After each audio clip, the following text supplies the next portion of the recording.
અમારે હર્ષિદમાં આવ્યા છીએ દર્શન કરવા. મિત્રો પેલા દર્શન કરી લો. જય તો મિત્રો કોમેન્ટમાં લખી દેજો જય હર્ષિદમાં.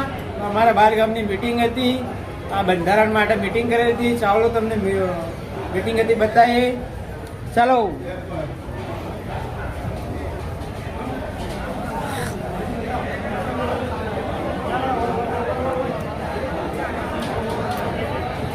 મીટિંગ તો ખરી પૂરી થઈ મિત્રો. મિત્રો આ બંધારણ માટે મિટિંગ હતી. અમે થોડા લેટ પડી ગયા હતા, થોડું કામ હતું, લેટ પડી ગયા. એના કારણે જમણવાનું બધું ચાલુ જ છે. દાગીના અફડ ને એ બધું બંધારણ કર્યું છે. અમારે બધું સારું, સમાજ માટે સારું જ કર્યું છે. સમાજ માટે સારું છે તો બંધારણ રહે તો સમાજનો બહુ વિકાસ થાય, આગલી પેઢી પણ સુધરે. એના માટે આ બધું કરેલું છે. તો માતાજીને પ્રાર્થના છે કે આ બંધારણ મજબૂત થાય અને અમલ થાય. ચલો જય માતાજી, જય હર્ષિદમાં કોમેન્ટમાં લખી દેજો મિત્રો.